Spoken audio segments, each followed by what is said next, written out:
Assalamualaikum warahmatullahi wabarakatuh. Jamaah yang dimuliakan Allah Subhanahu wa taala, bersyukur kita kepada Allah Subhanahu wa taala. Alhamdulillah, hingga saat dan detik ini Allah masih memberikan nikmat kepada kita. Nikmat kesehatan, nikmat kesempatan iman dan Islam. Dan jauh daripada itu Allah telah memberikan kesempatan kepada kita untuk bertemu dengan bulan suci Ramadan. Bulan yang ditunggu-tunggu oleh hamba-hamba Allah yang beriman. Allah Subhanahu wa taala di dalam surah Al-Baqarah, surah kedua ayat 183 berfirman, A'udzubillahi minasyaitonirrajim. Bismillahirrahmanirrahim. Ya ayyuhalladzina amanu kutiba alaikumus siyamu kama kutiba alal ladzina min qablikum la'allakum tattaqun.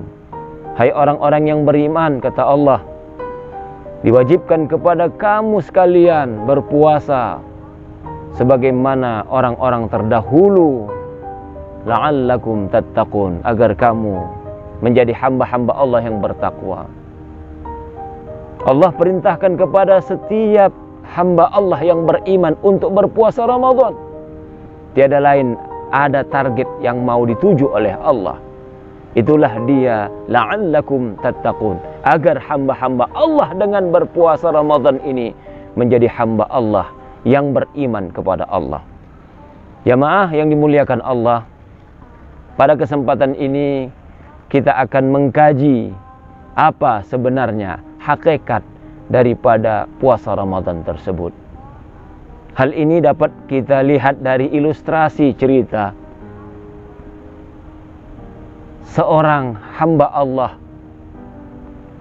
dalam kehidupan ini mencari rezeki yang diharapkan. Rezeki tadi adalah rezeki yang halalan thayyibah, rezeki yang halal lagi baik. Yang bekerja sebagai petani, dia berangkat ke sawahnya untuk mencocok tanam agar mendapatkan hasil. Seorang tukang becak, dia bekerja mendayung becaknya, tiada lain untuk mendapatkan rezeki yang halal di hadapan Allah Subhanahu wa taala.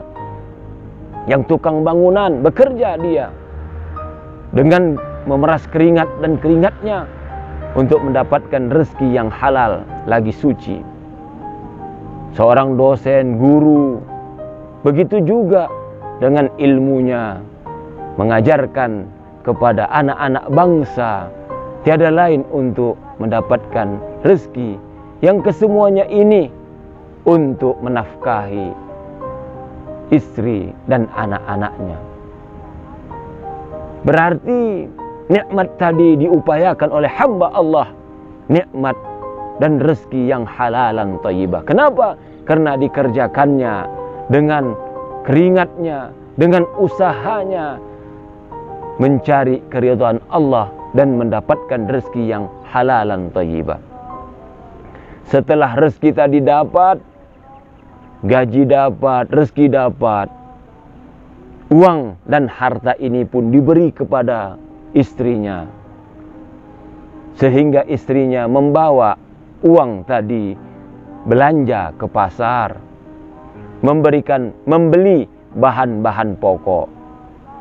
Untuk apa? Untuk bisa dimakan dan dikonsumsi oleh keluarganya.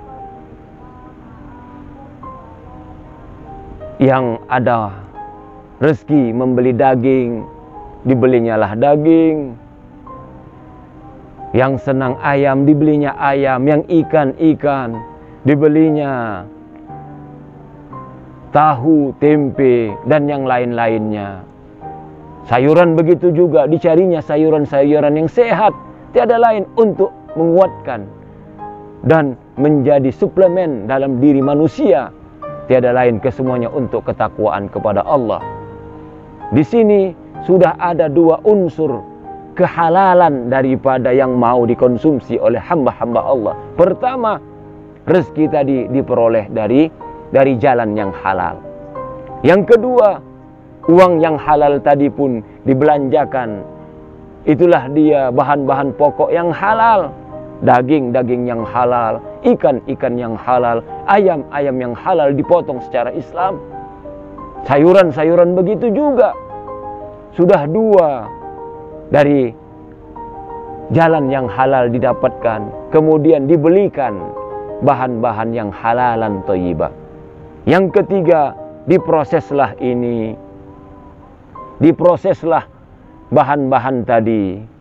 Yang ayam menjadi mungkin kelio ayam, atau gulai ayam, atau semur ayam. Yang daging mungkin menjadi rendang daging, atau rawon, atau soto, ataupun yang lain-lainnya. Yang senang makan jengkol, mungkin direndanglah jengkol tadi.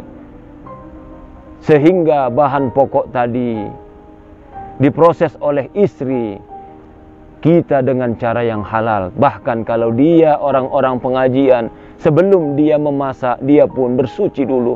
Dia berwudu. Agar apa? Agar yang dimakan oleh keluarganya dalam keadaan suci. Dia pun berwudu. Kemudian diproseslah barang tadi sehingga menjadi makanan-makanan yang lezat cita rasanya. Daging sudah menjadi rendang, menjadi kari. Ikan telah menjadi gulai ikan. Kemudian telah menjadi balado ikan. Ayam telah menjadi gulai ayam, semur ayam, ataupun soto dan lain sebagainya. Bahkan jengkol yang tadi dibeli pun sudah menjadi rendang jengkol atau rendang gariang. Tanya kepada orang yang berpuasa, wahai hamba-hamba Allah, ini adalah bahan pokok yang halal. Dicari dengan cara yang halal, dibeli dengan barang yang halal, kemudian diproses secara halal. Coba tanya kepada orang yang berpuasa, ini hasil pencarianmu yang dengan cara yang halal. Silahkan makan di siang Ramadan. Seorang hamba Allah yang beriman tak berani untuk menyentuh makanan tadi. Padahal itu hasil jerih payah yang dicari dengan jalan yang halal, diproses dengan jalan yang halal.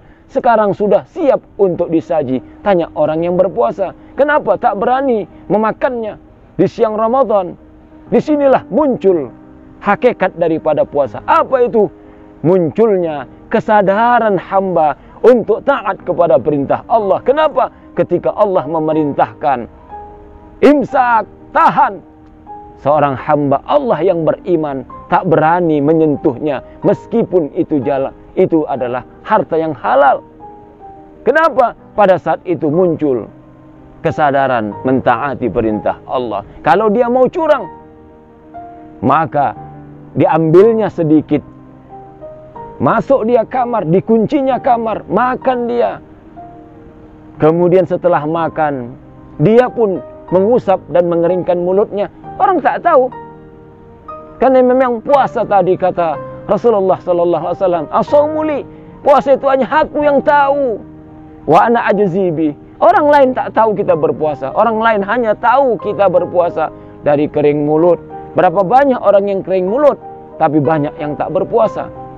Orang hanya melihat kita berpuasa dari bau mulut. Banyak orang yang bau mulutnya, tapi tak berpuasa. Inilah dia jamaah rahimakumullah dari puasa tadi. Kita dituntut oleh Allah membawa hakikat puasa tadi. Apa itu? Kesadaran untuk mentaati perintah Allah. Inilah yang diperintahkan Allah di dalam surah Az-Zariyat ayat 56. Wa ma khalaqtul jinna wal insa illa liya'budun. Tak kuciptakan jin dan manusia kecuali untuk tunduk, untuk ibadah kepadaku, patuh dan tunduk kepada aturan Allah. Mudah-mudahan dengan puasa Ramadan tadi memunculkan kesadaran kita dalam hidup dan kehidupan ini. 24 jam kehidupan kita memang harus patuh dan tunduk, taat, sadar kita untuk mentaati perintah Allah. Mudah-mudahan kesadaran kita untuk mentaati perintah Allah mampu kita jalankan dalam 24 jam kehidupan kita, sehingga kita menjadi hamba Allah yang bertakwa di sisi Allah Subhanahu wa taala. Usikum wa iyaya nafsi bitaqwallah. Wassalamu alaikum warahmatullahi wabarakatuh.